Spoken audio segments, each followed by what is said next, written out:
Прывітанне, шаноўныя сябры. Сённяшні герой беларускай гісторыі, кніжка расейскага навукоўца Александра Пыпіна пра Беларусь. Гэта кніжка выйшла ў 1892 годзе. Вось я трымаю ў руках, безумоўна, перавыданне, якое выйшла ў Менску ў 2005 годзе. Але гэта кніжка, як мы бачым, не страціла сваёй актуальнасці вось ужо на працягу больш чым 130 гадоў. Александр Пыпін, ён нарадзіўся ў Саратаве ў 1833 годзе, быў навукоўцам, скончыў гісторыка-філалагічны факультэт Петербургскага універсітэта, прыходзіўся сваяком знакамітаму пісьменніку Мікалаю Гаўрылавічу Чарнышэўскаму, быў абраны акадэмікам Петербургскай імператарскай акадэміі навук, і вось ён выпускаў сярод іншага, ён быў чалавек вельмі такі навукова пладавіты, як сёння мы кажам, што ён шмат пісаў і шмат выдаваў, шмат друкаваў. Ён заняўся даследаваннямі этнаграфіі і выдаў некалькі тамоў гісторыі рускай этнаграфіі. Вось адзін з гэтых тамоў і быў прысвечаны Беларусі, ці больш дакладна этнаграфічнаму апісанню Беларусі.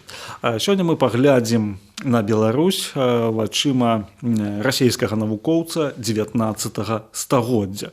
Што для нас важна? Для нас важна некалькі момантаў. Па-першае, зусім нядаўна мы выпусцілі перадачу пра Мітрафана Даўнар-Запольскага, больш дакладна пра ягоную працу «Беларускае мінулае». Дык вось беларускае мінулае Мітрафана Даўнар-Запольскага, яно было, дарэчы, натхнёнае вось гэтай працай пра беларускую этнаграфію Александра Пыпіна. Яно з'яўлялася рэцэнзіяй на працу Пыпіна. Зараз мы звернемся да арыгіналу, як кажуць, да тых працаў, да тых абагульненняў, якія рабіў сам Александр Пыпін.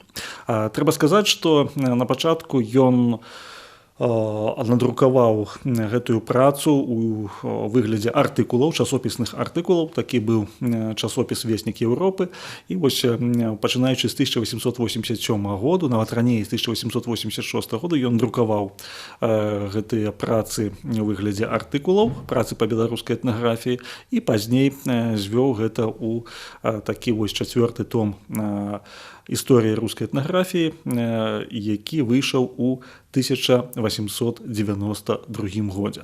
На пачатку сваёй працы Пыпін звяртаецца да гісторыі і кажа, што Беларуссю расейская грамадскасць у прынцыпе не цікавілася да паўстання 1863 году. Толькі падзеі паўстання прымусілі звярнуць увагу. Да гэтага ён таксама дадае, чаму так адбылося. Рэч у тым, што пачынаючы з канца 18 стагоддзя, з часу далучэння Беларусі да расейскай імперыі, лічылася, маецца на ўвазе у імперскіх колах, лічылася, што гэта тэрыторыя Польшчы. Фактычна, хоць на ўзроўні такім вось афіцыйным, ідэйным, ідэалагічным узроўні казалася, што вось гэта рускія землі вернутыя ад Польшчы. Але ўсе вось расійскія падарожнікі, яны казалі, што ў прынцыпе гэта ёсць польская зямля. Відавочна, што беларусы нават гэта частка польскага народу. Ён прыводзіць тут шэраг доказаў гэтаму. Таксама ён казаў, што гісторыя Беларусі, яна ў прынцыпе вельмі слаба засвоена у расійскім грамадстве. І таму вось ён вырашыў напісаць вось менавіта гісторыю беларускай этнаграфіі. Той момант, што такое этнаграфія. Этнаграфія, калі мы чуем сёння гэта слова, то мы ўяўляем збор фальклору, там песні, прыказкі, нейкія запісы тых ці іншых мясцовых легендаў у канкрэтных мясцовасцях. На той момант гэта была такая цэлая навука, якая апісвала комплексна ўсё: гісторыю, літаратуру, фальклор, тыя ці іншыя асаблівасці. І на сённяшні лад мы можам казаць, што беларуская этнаграфія – гэта беларусазнаўства. Вось ён выпусціў такі том па беларусазнаўству. І недарэмна яго перавыдалі ўжо ў незалежнай Беларусі, таму што там вельмі шмат такіх цікавых звестак.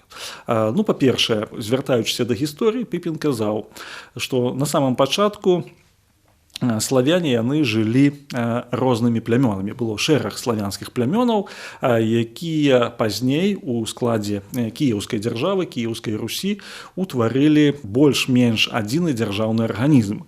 То бок на самым пачатку не было такого аднаго племя, якое пасля ўтварыла адну дзяржаву. А было шэраг плямёнаў, і ўжо сам дзяржаўны лад ён прымушаў так ці інакш вось гэтыя племянныя асаблівасці падпарадкоўвацца адзінаму дзяржаўнаму арганізму. Хоць у гэтай дзяржаве, у кіеўскай Русі, таксама не было такога вось адзінства. Яна была больш падобная да святой рымскай імперіі нямецкай нацыі, таму што кожная вобласць, як тады пісаў, кожная племянная такая арганізацыя, яна мела пэўную самастойнасць. Ну і абсалютную большасць тэрыторыі беларускага краю займала племя крывічоў. Часы Вялікага княства Літоўскага гэта тэрыторыя была, як ён казаў, што захоплена Літвой, але разам з тым Літва пераняла заходнярускую культуру. То бок палітычна гэта была літоўская дзяржава, але культурна яна была заходняруская ці беларуская. Піпін ужывае і такую тэрміналогію. Таму што менавіта беларуская мова яна была мовай дзяржаўнай у Вялікім княстве Літоўскім. У часы Рэчы Паспалітай адбывалася паланізацыя беларускіх элітаў, якія перайшлі на польскую мову, перанялі польскія звычаі, і у такім стане краіна была далучана да расійскай імперіі, пачынаючы з 1772 году, з першага падзелу Рэчы Паспалітай. Гэта такія вось кароткія ўводзіны, кароткі ўступ, але асноўны яго тэкст палягае на тым, што ён разглядае некалькі такіх этапаў вывучэння і спазнання Беларусі. На самом пачатку ён кажа, што уся этнаграфія, беларуская этнаграфія ці ўсё беларусазнаўства, яно ішло на польскай мове і стваралася прадстаўнікамі мясцовых дваранскіх фаміліяў. Ну, ён тут называе і Чачота, і Рыпінскага, і братоў Тышкевічаў, Уладзіслава Сыракомлю сюды ж. Ну, напрыклад, ён кажа, што у тыя часы, маецца на ўвазе самы пачатак 19 стагоддзя, была прынята наступная класіфікацыя тэрыторыяў, якія складалі ў мінулым Рэч Паспалітую. Піпін пісаў: «Карона – гэта, уласна, Польшча. Літва – гэта Вялікае княства Літоўскае, дзе галоўную частку складалі заходнія рускія ці беларусы, а Русь – гэта Маларосія ці Украіна». Такім чынам, вось ён, апісваючы вось эту сітуацыю, ён вылучае тры такія вялікія рэгіёны. І кажа, што вось першая палова 19 стагоддзя, на думку Піпіна, гэта быў перыяд беларуска-польскай ці польска-беларускай этнаграфіі. Гэта значыць, што мясцовыя прадстаўнікі на польскай мове апісвалі беларускі народ. Прытым апісвалі ягоную гісторыю, ягоную літаратуру, ягоную мову, і ўсе запісы, напрыклад, фальклорных зборнікаў, яны рабіліся польскай графікай, ну, то бок лацінкай. Таксама ён пісаў, што польская этнаграфія, яна, напрыклад, не таясамляе рускую Літву з племем рускім у імперіі. Такім чынам, ён кажа, што вось была руская ці русінская Літва.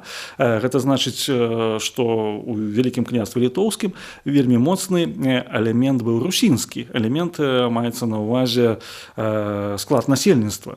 Русінскі ці, як ён піша, беларускі. Гэта быў асобны народ ад таго народу, які складаў аснову маскоўскай дзяржавы. І ён пісаў, што калі ў 17 стагоддзі на тэрыторыю Беларусі прыйшлі войскі Алексея Михайловича, то яны называлі, напрыклад, магілёўцаў літоўскімі людзьмі. Такім чынам, вось назва Літва, яно такі было палітонімам, і гэта назва яна распаўсюджвалася на беларусаў, таму што ў Маскве, канешне, яны лічыліся і былі асобным народам, хоць называліся, што жыве і там рускі народ, і там, але вось калі яны прыйшлі і рэальна пабачылі той народ, які жыве за літоўскай мяжою, то яны называлі іх літоўскімі людзьмі, ну то бок называлі магілёўцаў. Цікавы момант, таксама гэта было тое, што у тыя часы не было такога вось, ну это 17 стагоддзя, 17 і 18, не было такога, што вось з боку там Расіі ці з боку Вялікага княства літоўскага у масах народу вось успрымалася, што вось ёсць такое вось адзінства нацыянальнае. Больш казалі пра адзінства канфесійнае, што і там ёсць праваслаўныя, але па паходжанні, па народным, канешне, разумелі, што вось гэта розныя народы, і пра гэта пісаў Александр Пыпін. Цікава таксама ён, апісваючы погляды, напрыклад, Кіркора, Адама Генорыя Кіркора ці Яна Чачота, ён піша, што гэтыя два этнографы беларускага паходжання, яны называлі беларусаў крывічамі альбо крывіцкімі славянамі. І дакладна гэта ёсць вось у даследаваннях, такіх зборніках Яна Чачота. Вось ён кажа, што гэта крывіцкае племя ці крывічанскае. Вельмі важны момант, які ён казаў, што ў Расіі, менавіта ў расійскамоўнай літаратуры упершыню з'явілася такое больш-менш дакладнае даследаванне пра мову Вялікага княства літоўскага ці апісанне мовы Вялікага княства літоўскага, гэта у працах Сопікава, якая называлася «Опыт расійскай бібліяграфіі» і была выдадзена ў 1813 годзе. У гэтым сэнсе як аналізавалася мова Вялікага княства літоўскага. Александр Пыпін пісаў, што Сопікаў ён вельмі шмат узгадваў пра Біблію з Карыны. Вось і называў яе такім узорам, як гучала тады, ці якой была мова у Вялікім княстве літоўскім. Александр Пыпін ён прыводзіць дакладную цытату з бібліяграфіі Сопікава пра беларускую мову. Вось што пісаў Сопікаў. Пад імем ці пад назвай беларускай мовы маецца на ўвазе гаворка жыўшых у Беларусі і ў Польшчы добрапрыстойных грэцкай веры людзей. Менавіта ў гэтых краінах, якія жылі да канца 17 стагоддзя, амаль злучна усе багаслоўскія і павучальныя творы пісаліся гэтай мовай. Яна з'яўляецца сумессю, складзенай з моваў славянскай, рускай, польскай, а часткова і лаціны. Вось менавіта ён так характарызаваў. Расійскі бібліёграф, ён казаў, што беларуская мова гэта такая вось сумесь, якая, калі казаць пра тое, як яна гучала для расіяніна самага пачатку 19 стагоддзя, то вось гэта была сумесь царкоўна-славянскай мовы, на якой праводзіла літургію праваслаўная царква, расійскай мовы, якая была у тагачаснай, у сучаснай Расіі польскай мовы, і таксама лаціны. То бок было вельмі шмат запазычанняў з лацінскай мовы, на думку расіяніна пачатку 19 стагоддзя. Далей Александр Пыпін ён аналізаваў творы працы больш дакладна польскіх этнографаў. Напрыклад, адзін з такіх вядомых польскіх этнографаў пачатку 19 годдзя Багуслаў Лінда, які пісаў, што, напрыклад, няма вялікай розніцы паміж старабеларускай і польскай мовамі. І напісаў гэта ў самым пачатку 19 годдзя, 1816 годзе. Ён стварыў такі вялікі тлумачальны слоўнік польскай мовы. На думку Александра Пыпіна, такая думка Багуслава Лінды, яна грунтавалася на тым, што ў 16 стагоддзі было шмат запазычанняў з польскай мовы ў старабеларускую мову. Ён так не аналізаваў дакладна, але выказаў такую гіпотэзу.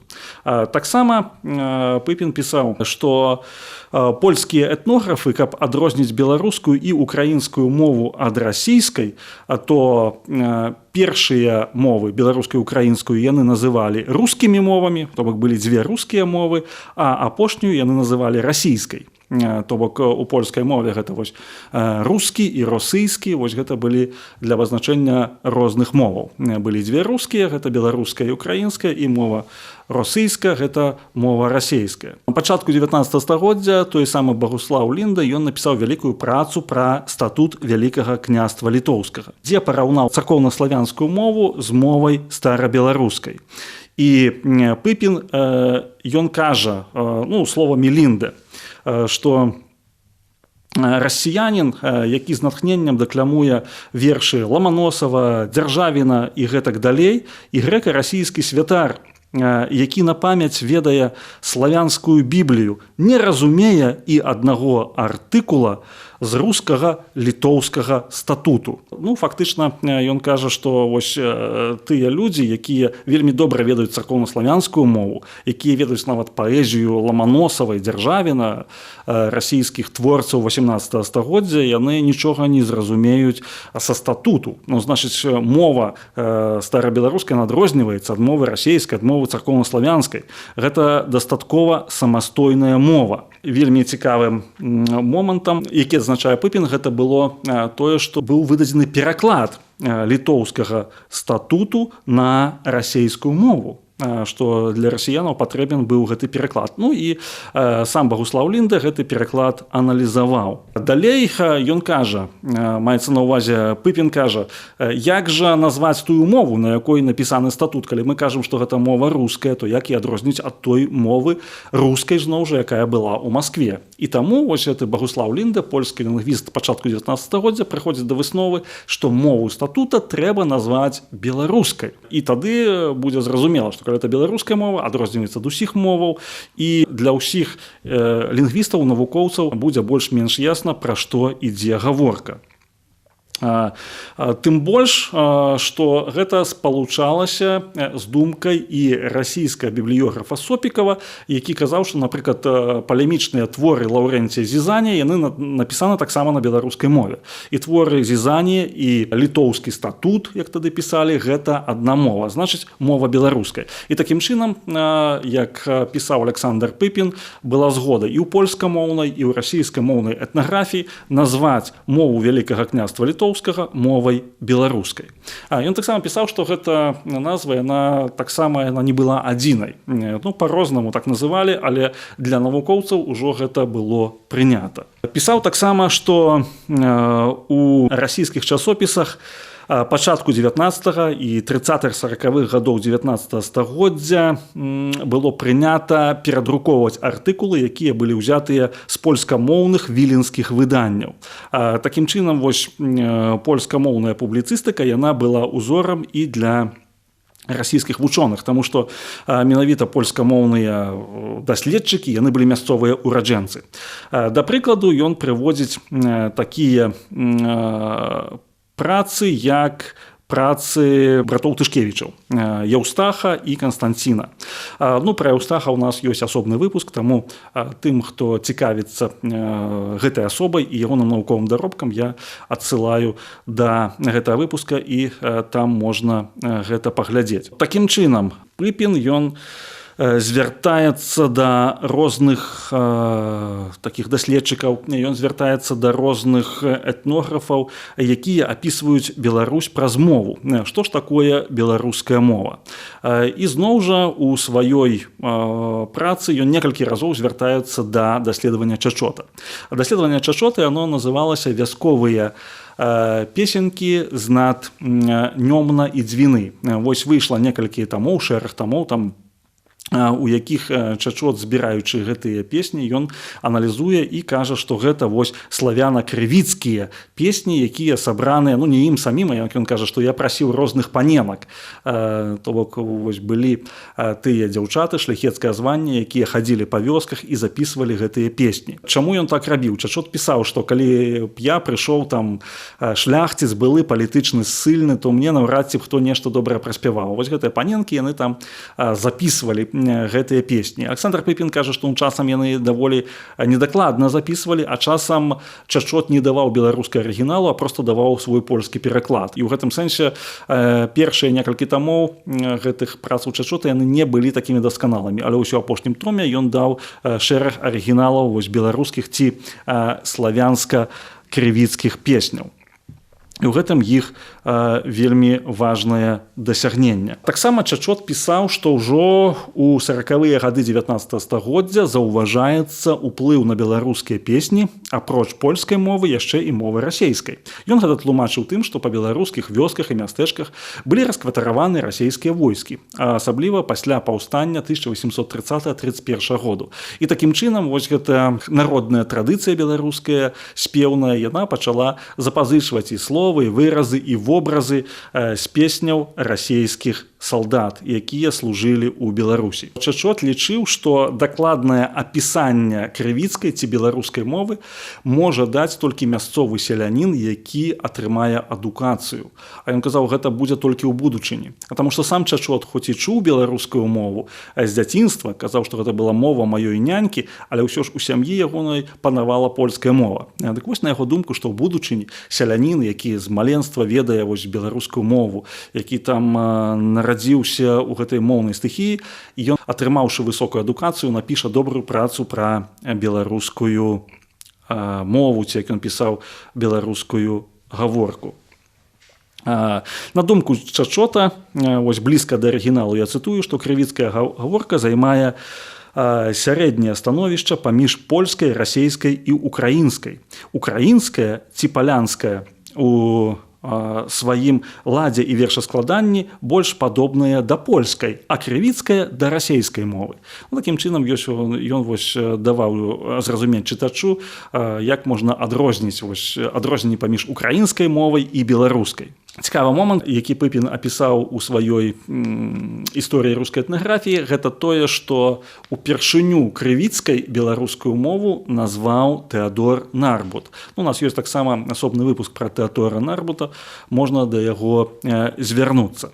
Такім чынам, мы бачым, што у самым пачатку 19 стагоддзя функцыянуюць, у прынцыпе, дзве назвы мовы Вялікага княства літоўскага. Гэта беларуская мова, якую прымаюць як расейскія, так і польскія лінгвісты, і мова крывіцкая, якую ўжываюць Ян Чачот, Тэадор Нарбут, то бок мясцовыя ураджэнцы, якія пішуць на польскай мове. Адназначна, што і для тых, і для іншых было важна паказаць, што гэта мова адрозная ад польскай, ад расейскай, ад украінскай, ад літоўскай, ад лацінскай, што гэта асобная мова.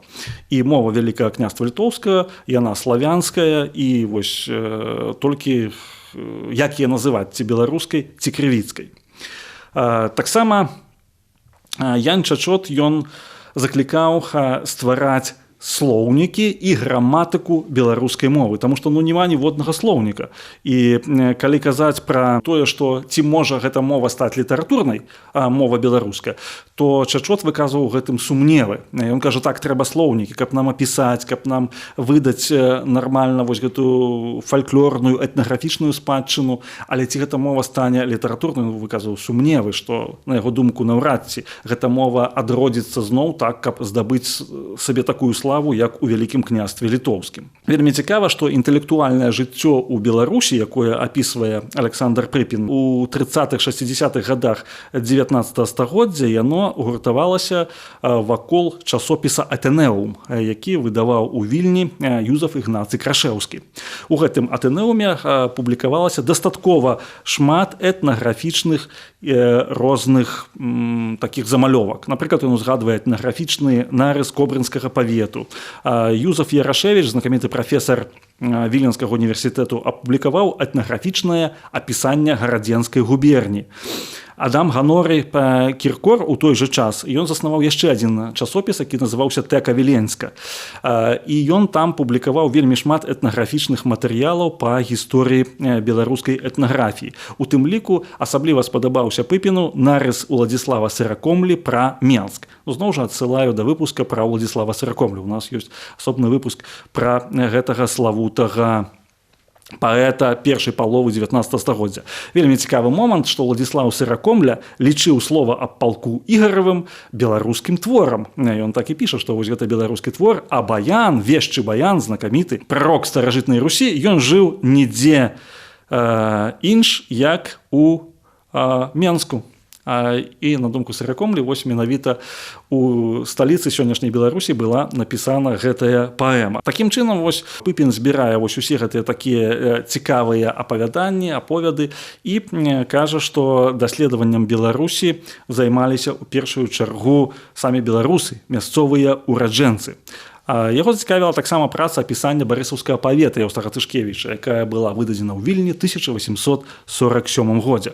Ён казаў, што паколькі Яўстах Тышкевіч атрымаў грунтоўную адукацыю, то з этнаграфічнага гледзяшча запісы беларускіх спеваў, прыказак, прымавак і гэтак далей, яны былі запісаныя больш навукова і больш абгрунтавана, чым у Чачота. Разглядаючы вось гэтыя працы Яўстага Тышкевіча, Александр Пыпін таксама прыходзіць да высновы, ўжо ягонай уласнай высновы, што беларуская мова яна была не чужая і панам. Ён піша, што ў першай палове 19 стагоддзя многія паны, самі беларусы, здаецца, мелі звычку размаўляць са сваімі хатнімі па-беларуску. Вось ён так піша. І толькі вось іхная паланізацыя, яна спрыяла таму, што ў публічнай сферы беларуская мова, яна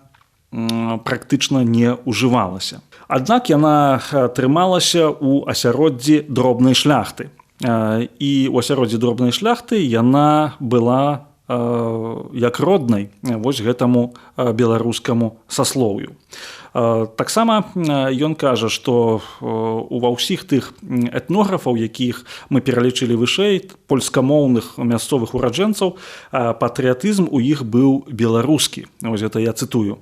Патрыятызм быў беларускі, але сутнасць яго была польскай. Ён быў беларускі праз любоў да сваёй айчыны. Аднак польскім ён быў у тым сэнсе, што уся гісторыя беларускага народу разумелася гэтымі этнографамі з чыста польскага пункту гледжання. Што такое чыста польскі пункт гледжання? У тым сэнсе, што беларускі народ, ён адыгрывае такое службовае становішча, і што гэты народ так ці інакш ён будзе сілкаваць польскую цывілізацыю. Ну, на думку Пыпіна, яно было менавіта так. Аднак заслугі вось гэтых людзей з беларускім патрыятызмам, які хоць і грунтаваўся ў агульнапольскім кантэксце, заслуга была ў тым, што яны падкрэслілі асобнасць беларусаў. Асобнасць беларусаў ад тых самых палякаў, якія, безумоўна, хоць і мелі сваю развітую культуру, яны ніколі не атаясамляліся з беларускім народам. Хоць яны часам і хацелі бы сказаць, што беларусы гэта частка польскага племя, аднак навука паказвала, што гэта не так. І гэта, ў прынцыпе, было яшчэ адной вельмі важнай высновай, якую зрабіў Пыпін вось з аналізу гэтых падзеяў. Ён казаў, што, канешне, былі такія людзі, якія глядзелі на заходні край, ну, маецца на ўвазе на Беларусь і Літву, як на край польскі. Аднак з іншага боку былі і тыя, якія цалкам натуральна прыходзілі да іншага пункту погляду. У якім сэнсе? Ён казаў, што, ну, напрыклад, Міцкевіча ён называў літвінам, а Сыракомлю беларусам. У тым сэнсе, што Міцкевіч яшчэ ствараў хоць і польскамоўную паэзію, але ён быў цалкам у такой традыцыі Вялікага княства літоўскага, то Сыракомля ён ужо звяртаўся да беларускага народу і фактычна быў такім больш беларускім патрыётам. Такім чынам, ён кажа, што вось гэта так паступова з гэтай пальшчызны, як ён казаў, з гэтага шкарлупіння пальшчызны ўсё больш і больш вымалёўвалася уласна беларуская тоеснасць. І гэта датычылася як, ну, скажем, такіх даследчыкаў, так і пісьменнікаў. Напрыклад, ён Яна Баршчэўскага назваў львом беларуска-польскай літаратуры, што менавіта Баршчэўскі ён акрэсліў назву Беларусі, межы Беларусі.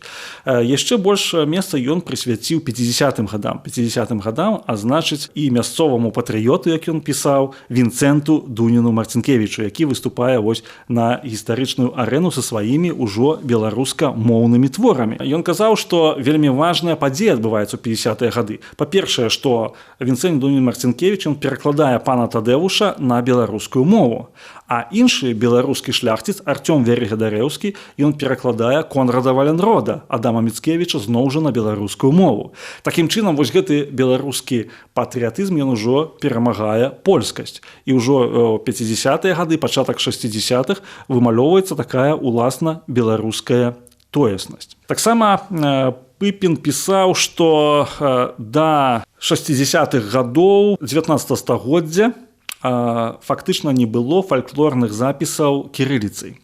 Такім чынам, усё, што мы ведаем пра беларускую мову першай паловы 19 стагоддзя, яно запісана лацінкай, як ён піша польскай графікай. Не было створана ніводнага беларускага запісу кірыліцай. І ён узгадвае аднаго беларускага вучонага Івана Грыгаровіча, які працаваў у Гомелі пад такім апякунствам графа Румянцева і стварыў такую працу, зборнік такі пад назвай «Беларускі архіў». Аднак самае галоўнае, што пачаў рабіць Грыгаровіч, ён пачаў складаць беларускі слоўнік.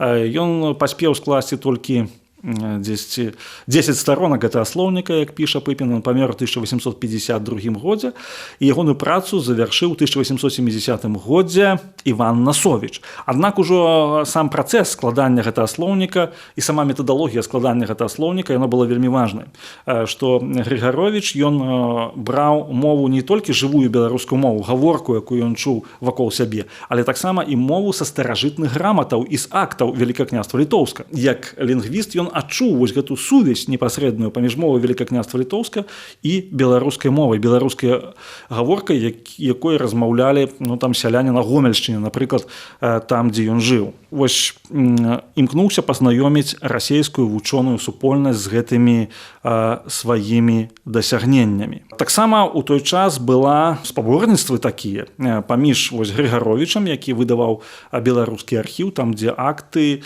часоў Великакняства Літоўскага выдаваў на расейскай мове, і ў Вільні ў той жа час навукоўцы польскамоўныя выдавалі тое ж самае на польскай мове.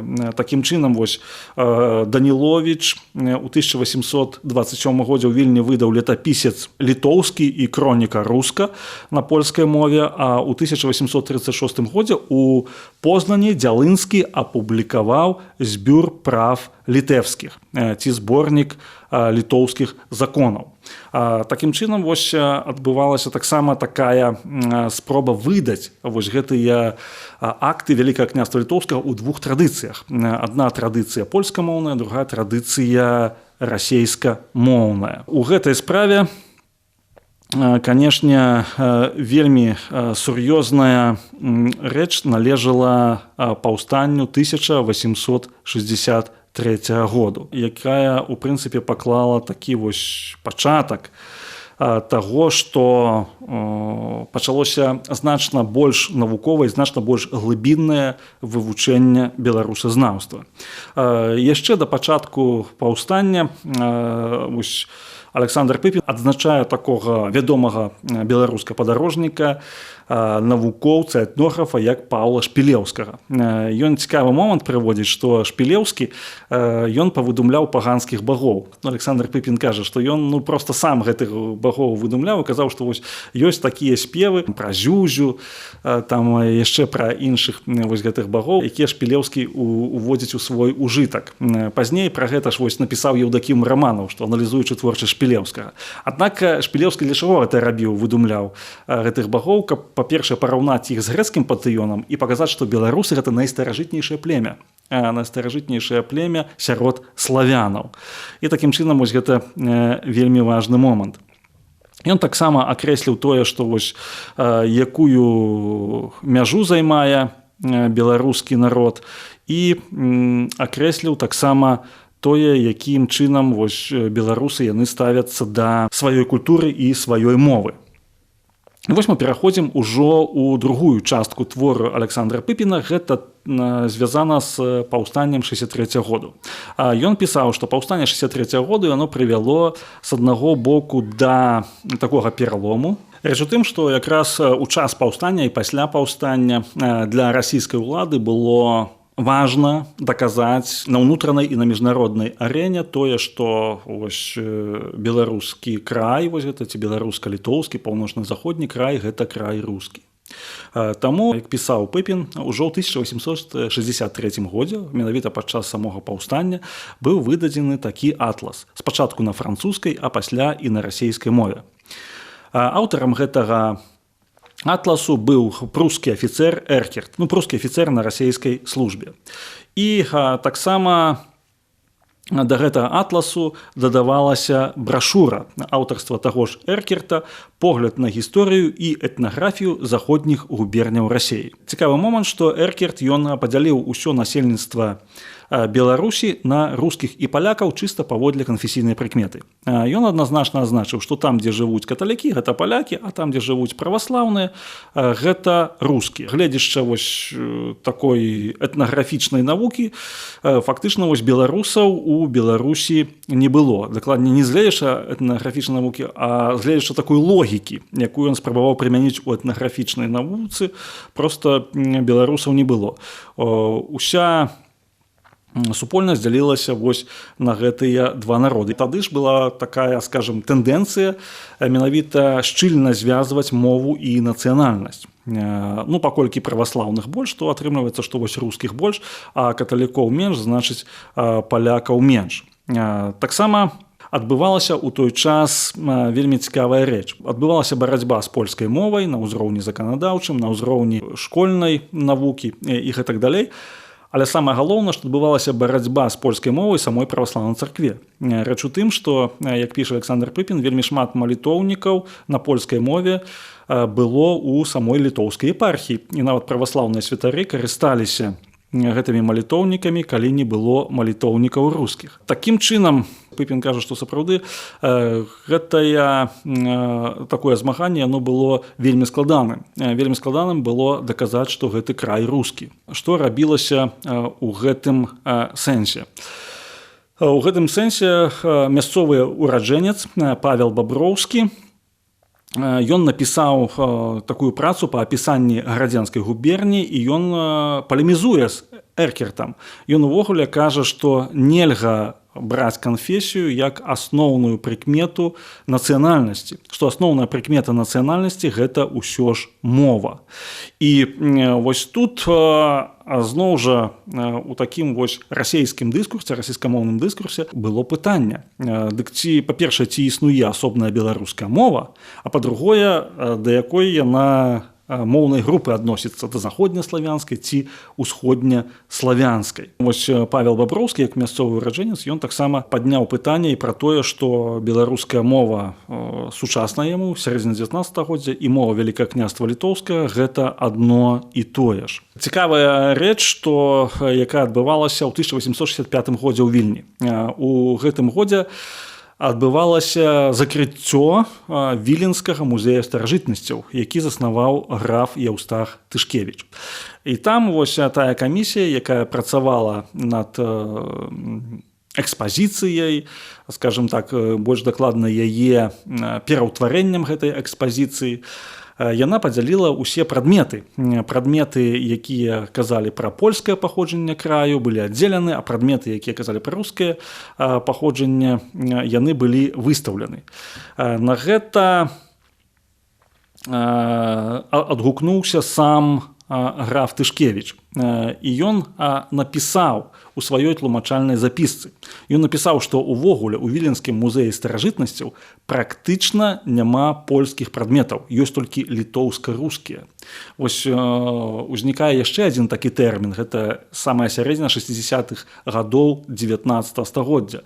Тэрмін літоўска-рускія, вялікае княства літоўска-рускае, літоўска-рускія прадметы. Такім чынам мы бачым, што вось даказваючы, што гэты край не польскі, даказваючы, што гэты край чыста рускі, расійскія ўлады і расійскія чыноўнікі, якіх сюды запрашаў граф Мураўёў, яны не ўлічвалі асаблівасці Беларусі. І таму вось мясцовая інтэлігенцыя, яна пачала ўжываць такі тэрмін, што не проста рускія гэтыя тэрміны, а літоўска-рускія, зноў жа, каб падкрэсліць тую розніцу, якая была і ў старажытнасці, і якая была на той момант у 19 стагоддзі. Таксама трэба сказаць пра яшчэ адзін вельмі важны момант. Яшчэ пра адзін зборнік Бессонава. Бессонаў ён сабраў беларускія песні, і ён кажа, што вельмі важны момант, каб адказаць на пытанне, каму ж належыць гэты край, трэба паслухаць мясцовую інтэлігенцыю. Трэба даць развівацца мясцовым і творчым сілам. Мясцовыя творчыя сілы, якія будуць ствараць гісторыю гэтага краю, яны дакладна акрэсляць і мову яго, і гістарычны шлях, і ягоную этнаграфію. І такія мясцовыя творчыя сілы яны паўсталі. Як пісаў Александр Пыпін, гэта быў і Алексей Сапуноў, пра якога мы зусім нядаўна рабілі выпуск, і Еўдакім Раманаў, пра якога мы плануем таксама выпуск, і Яўхім Карскі, пра якога ў нас ёсць выпуск. Усе гэтыя мясцовыя сілы яны вельмі выразна паказалі самабытнасць і самастойнасць беларускай мовы. На думку Александра Пыпіна, што тыя сілы, а тады былі такія сілы ў расійскай імперыі, ў расійскай бюракраты, якія хацелі ўвогуле сцірання ўсіх мясцовых асаблівасцяў беларускай мовы, беларускай культуры і гэтак далей, яны дзейнічаюць вельмі неабачліва. Чаму? Таму што беларуская мова, беларуская культура, яны маюць настолькі трывалую гістарычную традыцыю, што з аднаго боку сцерці гэтыя асаблівасці папросту не ўдасца, а з іншага боку яны льюць ваду на млын вось той спаланізаванай шляхты, што тады дакладна будзе ўжо, скажем так, насуперак вось такому імкненню будзе перакос у бок Польшчы. І такім чынам вось кніжка, я нагадаю, выйшла ў 1892 годзе. Была такая інтэлектуальная спрэчка, але ў ходзе гэтай спрэчкі павялічвалася колькасць даследаванняў. Яны ўзнікалі, яны былі ў магілёўскі губернатар нават пад сваёй рэдакцыі, губернатара звалі Александр Дэмбавецкі, ён выдаў такі вопыт апісання магілёўскай губерніі ў 3 тамах. Ён пісаў, што, канешне, большасць магілёўскай губерніі складаюць беларусы, беларускае насельніцтва. І вось гэта беларускасць у этнаграфічных даследаваннях яна ўсё больш і больш прабівала сабе шлях. Чым больш была дыскусія, чым больш былі спрэчкі, тым больш для вучоных быў стымул адказаць на гэта пытанне і адказаць як мага больш дакладна. Сам збор вось беларускіх песняў ён прымушаў стварыць слоўнік беларускай мовы. І ён выйшаў у 1870 годзе. Іван Насовіч яго зрабіў. Прымушаў стварыць беларускі алфавіт. Таму што і расійскамоўныя, і польскамоўныя даследчыкі напісалі, што немагчыма. Ні ў польскай мове, ні ў расійскай мове няма такіх літар, якія абазначалі бы беларускія гукі. Сам вось гэты падыход канфесійны, ён прымушаў паглядзець на беларусаў як на нацыю, якая перажыла рэфармацыю. І вось Пыпін піша, што ў Беларусі, у адрозненні ад Польшчы і ад Расіі, вельмі моцная была рэфармацыя. І рэфармацыя зрабіла вялізны ўплыў на беларускую мову, што даказвае кніга Владзімірава пра Скарыну, даследаванне Донар-Запольскага пра Васіля Цяпінскага. Усё гэта сведчыла пра нашу самабытнасць. Таму, канешне, хто можа азнаёміцца з даследаваннем Александра Пыпіна, знойдзе вельмі шмат цікавага пра тагачасную Беларусь і пра сувязь мовы Вялікага княства літоўскага з беларускай мовай 19 стагоддзя. І трэба сказаць адну яшчэ рэч, што, канешне, ішоў працэс складвання беларускай нацыі, фарміравання беларускага інтэлектуальнага багажу. І гэты працэс ён не быў аднамерны. Былі розныя тэрміны, былі розныя словы, розныя вучоныя так ці інакш ацэньвалі прыналежнасць беларускага народу. Але факт быў такі, што чым глыбейшыя былі даследаванні, тым больш з'яўляўся для навуковай грамадскасці факт, неаспрэчны факт існавання самастойнага беларускага народу. Дзякуй за ўвагу.